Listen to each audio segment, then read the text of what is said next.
Bom dia, amados irmãos e irmãs, professoras e professoras da nossa Escola Bíblica Dominical. Mais uma vez estamos aqui para gravar mais um vídeo que agora será dado nesse domingo agora. Deus abençoe a todos, que esta manhã de quinta-feira seja uma manhã muito abençoada para todos vocês e que ao chegar esse vídeo, quando vocês estiverem vendo, seja de manhã, seja à tarde, seja à noite, seja um excelente dia abençoado para a glória de Deus e para o bem de todos vocês. Mais uma vez eu quero agradecer o apoio a todos, de todos os professores, colaboradores da nossa EBD. Nós estamos fazendo uma grande obra. Amados irmãos, finalmente chegou o grande dia. Nós, da nossa EBD, nós professores, fizemos até a lição 4, que foi na verdade a preparação. Fizemos uma preparação, um preâmbulo, uma introdução das bem-aventuranças. E agora essa lição número 5 é a lição talvez a mais importante das lições, a mais importante porque é fundamental, ela é uma doutrina raiz, aonde nós vamos entender de onde surgiu o conceito do novo nascimento e o que isso representa na elaboração de uma teoria prática da vivência do discípulo de Cristo. E eu quero, irmãos, pedir a gentileza de todos os amados professores, vamos viver essa lição na prática e vamos expressar, transferir esse conhecimento para os nossos alunos. Esse domingo agora então é uma aula muitíssimo importante e eu quero então que os irmãos possam assistir essa aula e depois vocês mesmos fazerem o estudo dessa lição com muita profundidade.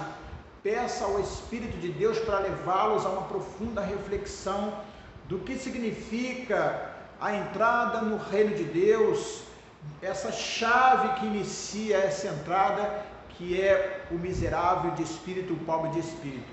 Então, por favor, eu quero pedir aos irmãos, não deixem de assistir essa aula até o final. É um conteúdo valiosíssimo, mas eu não sou ninguém, tá bom? Eu sou apenas mais uma ferramenta que também estou aprendendo junto com vocês.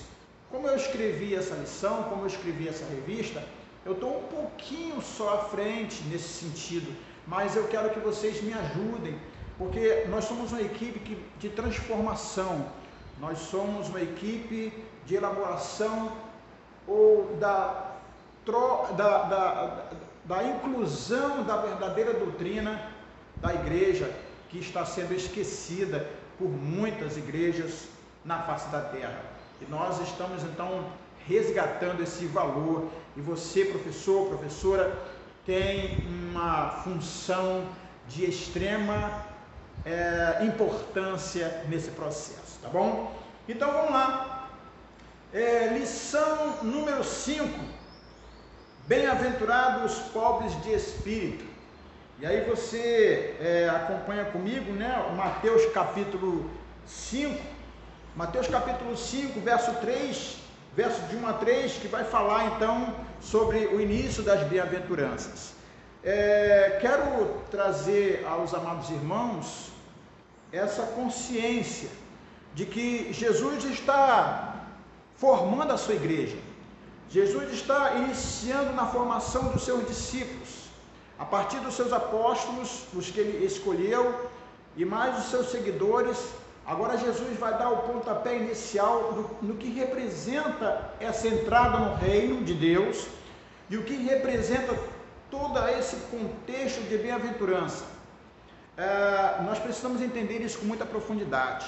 E aí, Jesus começa ensinando os seus discípulos naquele famoso Sermão do Monte, e a partir do capítulo 5 de Mateus, versos de 1 a 3, nós vamos entender o início desse processo e o quanto ele é valioso para nós nos dias atuais.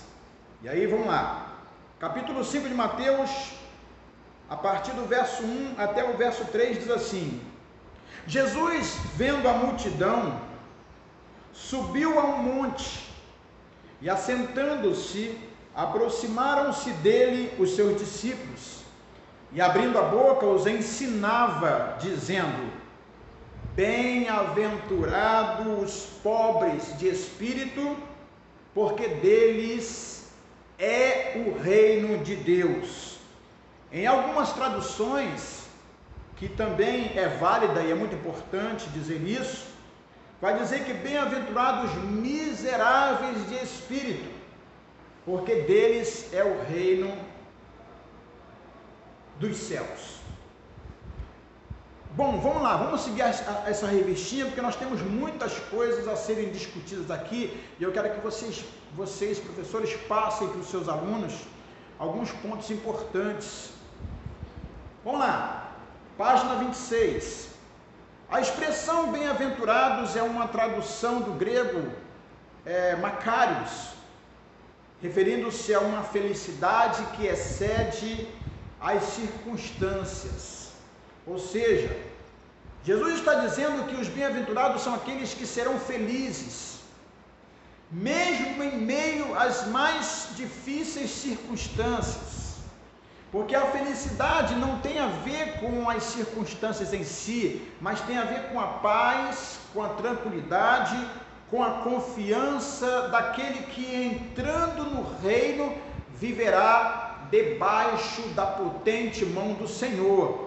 É como diz lá no Salmo 91, né? Aqueles que habitam no esconderijo do Altíssimo, a sombra do Todo-Poderoso descansará. Então o bem-aventurado é aquele que descansa no Senhor, descansa nas promessas de Deus, descansa na certeza de que o Deus onisciente, que conhece todas as coisas, o Deus onipresente, que está presente conosco em todos os lugares e momentos, e o Deus onipotente, aquele que tem poder para fazer infinitamente mais daquilo que pedimos ou pensamos, essa consciência que passa da teoria para a prática, nos faz bem-aventurados, bem-aventurados. Então, vamos lá, entenda, nós precisamos passar isso para os nossos alunos, porque tem muito discípulo de Cristo, entre aspas, se eu posso dizer assim, tem muito cristão que não está entendendo esse processo e não vive as bem-aventuranças,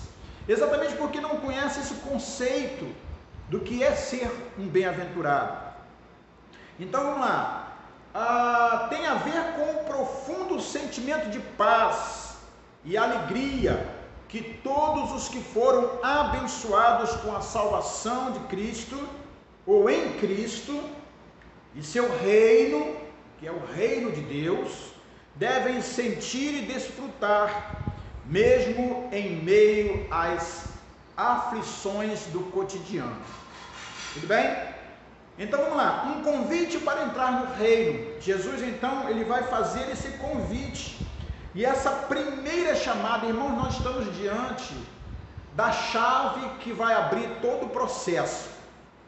Essa primeira bem-aventurança, ela é o início, ela é tão fundamental, ela é tão importante, que se o discípulo não entender isso, dificilmente ele vai entrar no reino, e nós vamos ver por quê, tá bom? Para iniciarmos o estudo desta primeira bem-aventurança, é necessário destacar que bem-aventurados, entoados repetidas vezes, soa como um sino no céu, tocando do alto da catedral do reino de Deus, em um mundo amaldiçoado e escravizado pelas trevas e pelas obras da carne. Os bem-aventurados ou as bem-aventuranças na verdade, um sinal de Deus para aqueles que desejam sair do reino dos homens, do reino das trevas, do reino das vaidades, do reino da sabedoria humana, para agora entrar em um novo reino, que não tem nada a ver com o reino que está sendo divulgado nesse mundo. O próprio Jesus fala sobre isso. Ele vai dizer que o reino dele não é deste mundo. Quando ele faz uma oração ao Pai pedindo pela sua igreja, naquele acho que é João 16, que ele vai dizer, orando a Deus, ele vai pedir para que o Pai não nos tirasse do mundo, mas ele nos guardasse, ele pudesse nos dar a proteção do reino dele, apesar desse mundo de trevas. Então, é por isso que ele vai dizer esse convite, né? Jesus vai convidando a todos os seres humanos a serem livres e entrar no reino de Deus. Porque quem está ainda no reino dos homens, ou no reino das trevas, ou no reino desse mundo que jaz no maligno, são pessoas que estão presas, estão cativas e estão sob a égide, sobre o comando, sobre a tutela das vaidades, das soberbas, das arrogâncias, do critério do eu mandando em todas as coisas. E isso traz invejas, isso traz contendas, isso traz dissensões, isso traz guerras. Ou seja, irmãos, essas pessoas estão cativas de um sistema falido. E Jesus então vai convidá-los a entrar no reino de Deus através das bem-aventuranças. Ele vai convidar a entrar em um outro reino, o reino da liberdade, aonde nós vamos entrar nesse reino e livres para adorar ao Senhor, livres porque agora nós compreendemos o que significa reino de Deus e compreendemos o que significa o reino das trevas, o reino desse mundo que jaz no maligno. Então nós passamos da escravidão desse mundo de trevas, aonde o domínio é o domínio da carne com as suas concupiscências, com a impiedade. Passamos a entrar no reino aonde domina o Espírito de Deus, de paz, de amor, de longanimidade, de paciência, espírito de alegria, de salvação. Então, o convite é para algo maravilhoso, irmãos, maravilhoso. E nós precisamos entrar nesse reino de Deus através das bem-aventuranças, que é a chave para a entrada disso aí, tá bom? Então, é importante destacar aqui que as 8 bem-aventuranças que Cristo menciona descrevem o caráter do cidadão do reino de Deus. Nós vamos ver isso durante todas as lições da bem-aventurança, que verdadeiramente descrevem esse caráter. Que nasceram como novas criaturas, não da carne, mas do Espírito de Deus. E aí você vai a João capítulo 3, né? Você vai com seus alunos, peça a eles para ler esse capítulo 3 de João, capítulo 3, os versos de número 3 a 5, peça ali para que eles possam ler e você acompanha a leitura e depois você vai explicar sobre isso, tá bom? Porque isso é muito importante. Capítulo 3, nos versos de 3 a 5, é aquele discurso de Jesus com Nicodemos. E Jesus vai ser muito categórico, muito claro nesse sentido. Existe uma condição de entrarmos nesse reino e tomarmos posse desse reino. Ele vai dizer assim: Jesus respondendo disse-lhe: na verdade te digo, falando para Nicodemos e para cada um de nós, né, agora que somos na nossa época, vai dizer: na verdade te digo que aquele que não nascer de novo não pode ver o reino de Deus. Não pode nem ver o reino de Deus, quanto mais participar do reino. Então, uma condição sine qua non, uma condição ímpar, que não pode ser desprezada. Quem não nascer de novo não poderá entrar no reino de Deus. Ele vai falar sobre isso no verso 5, ele vai dizer assim: na verdade te digo, verso 5, que aquele que não nascer da água e do Espírito Santo de Deus não pode entrar no reino de Deus. Ele está vedado, ele está impossibilitado. Irmãos, significa o seguinte, que não basta nós estarmos frequentando um templo religioso, não basta nós estarmos falando jargões religiosos, não basta nós estarmos vestindo roupas de crente, falando como crente, andando como crente. Isso não tem qualquer valor nesse sentido. Irmãos, para entrar no reino de Deus, nós só temos uma garantia, é o nascer de novo, é uma nova criatura, e isso corresponde a algo de extrema importância, uma relevância ímpar, porque significa que nós precisamos deixar o velho homem com os seus conceitos, os seus conceitos derrotados, os seus conceitos que já não têm mais valor, para entrar no verdadeiro reino de Deus, que é o reino da verdade, da consciência da verdade. E a Bíblia o próprio Jesus vai dizer: e conhecereis a verdade, e a verdade vos libertará. Então você vai entrar no reino de Deus, é o reino da verdade, é o reino da liberdade, porque agora você está diante de uma realidade. Não é mais uma imaginação, não é mais algo que criamos da nossa própria mente, não é algo que vai ser algo escondido, é uma realidade estarmos entrando no reino de Deus a partir do novo nascimento. E aí precisamos ensinar isso aos nossos alunos. Todos nós precisamos nascer de novo, irmãos. Isso não tem nada a ver com título de pastor ou título de diácono, isso não tem nada a ver com a nossa vida, não tem nada a ver com o exterior. O nascer de novo, ele vai dizer que é nascer do Espírito, é um nascer que brota de dentro do ser e que não dá para ver no exterior. Por isso que ele vai dizer que o vento sopra e a gente não sabe de onde ele veio nem para onde ele vai. Então é exatamente isso, esse nascer de novo não tem nada a ver com as nossas, no nosso exterior, tá bom? As pessoas estão levando muito, estão valorizando demais.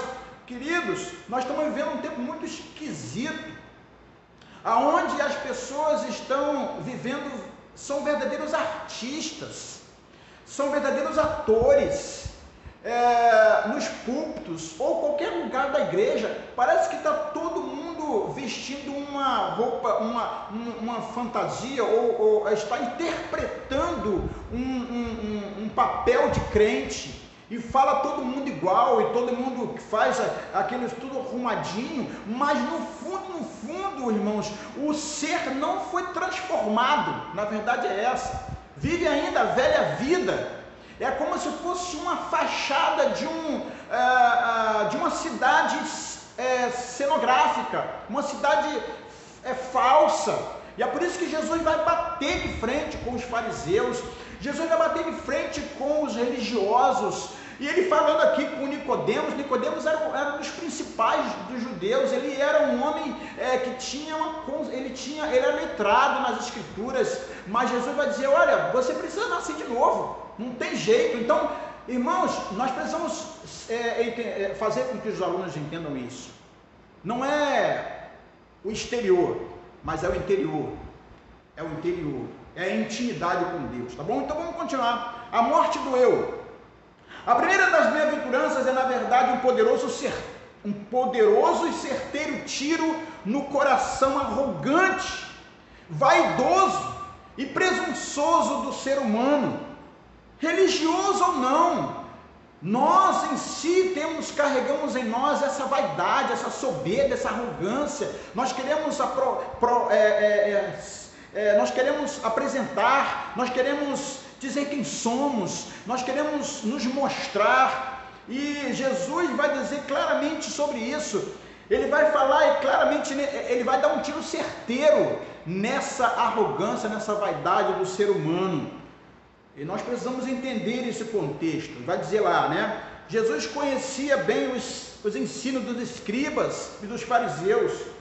Eles afirmavam que quem cumprisse toda a lei e com exatidão seria rico no Altíssimo. Quem, além disso, observasse literalmente a halachá, uma série de tradições judaicas transmitida pelos pais de geração em geração, seria ainda muito mais rico. Ou seja, era uma religião pautada na vaidade do conhecimento, na vaidade do conhecimento humano exterior apenas. Jesus não estava dizendo que não há bênçãos em obedecer à lei, não é isso. Por favor, não entenda assim e nem transfira isso para os seus alunos. Não é que nós não devemos obedecer aos mandamentos do Senhor, mas sim que um coração soberbo, vaidoso e orgulhoso por cumprir as ordenanças e mandamentos e preceitos, não poderá entrar no reino de Deus, que é um lugar de amor, paz, alegria e liberdade do Espírito. O que, na verdade, estamos querendo dizer aqui nessa lição, e é o que Jesus estava dizendo, é que o religioso legalista está completamente fora do reino de Deus. Apesar dele parecer-se do reino, apesar de toda a sua pompa, de toda a sua vaidade, de toda a sua eloquência, ele parecer que está no reino de Deus, mas Deus não está reinando em seu coração vaidoso, metido, arrogante, achando que é melhor que os outros, achando que sabe mais do que os outros, querendo converter os outros à força, quando na verdade nem ele mesmo ainda foi convertido a um novo nascimento. Precisamos entender, irmãos, que isso não tem nada a ver com o exterior. Nenhum de nós, por isso, como professor, é que eu digo para você, como professor nós temos que ser o exemplo. Nós precisamos permitir que esse tiro venha sobre nós também, esse tiro contra a vaidade, contra a soberba. Irmão, nós precisamos entender isso a partir de nós. Ou seja, a essência do reino não está em cumprir os mandamentos. Simplesmente, nós não estamos comprando o reino de Deus, nós não estamos comprando a nossa salvação. Irmãos, eu já falei várias vezes isso.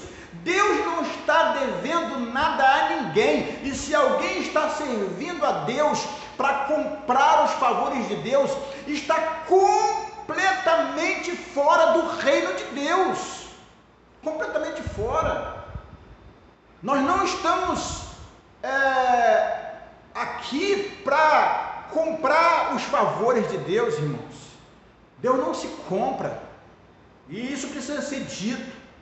Na verdade, precisamos sim estarmos completamente dependentes dele para entrar no reino. É por isso que Jesus vai dizer, olha,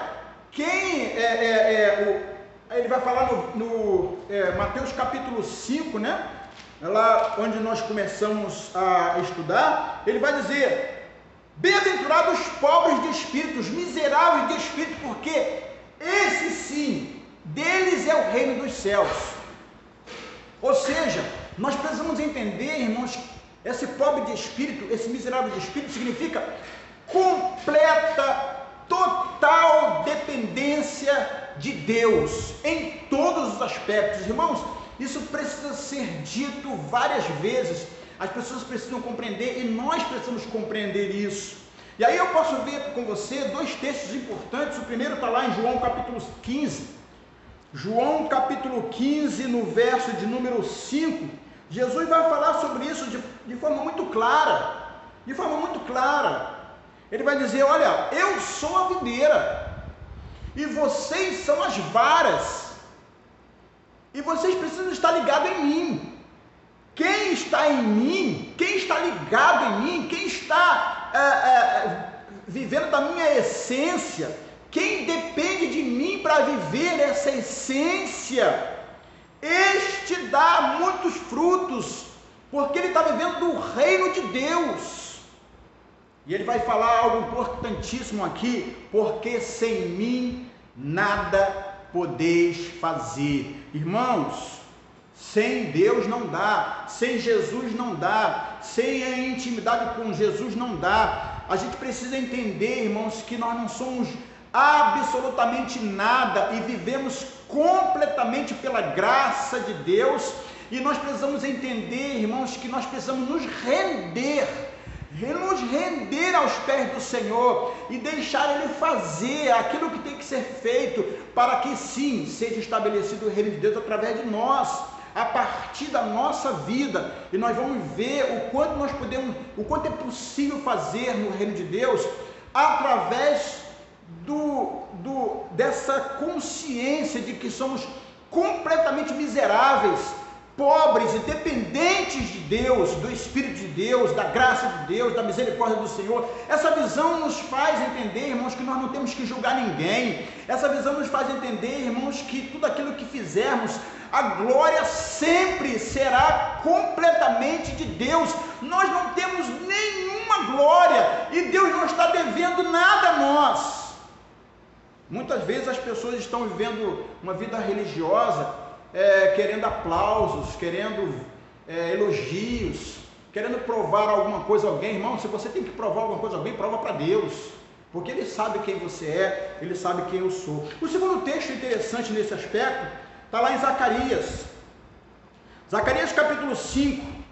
Você abra lá com os seus alunos, né? Você vai ver algo interessantíssimo nesse sentido. Zacarias capítulo 1, na verdade. Zacarias 1, a partir do verso de número... deixa eu ver aqui. Zacarias capítulo 4. Zacarias capítulo 4, a partir do verso de número 5. Olha o que ele vai dizer. O profeta vai falar, Deus vai falar pela boca do profeta. Então respondeu o anjo que falava comigo e me disse: não sabes tu o que é isto? Ele estava falando sobre a visão dos 7 castiçais com as duas, com os 2 compartimentos de azeite que estava descendo. E aí ele vai dizer assim: você não sabe o que é isso? Não sabes tu o que é isso? E eu disse: não, Senhor, não sei. E ele vai dizer: respondeu o Senhor falando e dizendo: esta é a palavra do Senhor a Zorobabel, dizendo. E aí ele vai falar algo importantíssimo que é nosso, isso aqui é para a igreja em todos os tempos.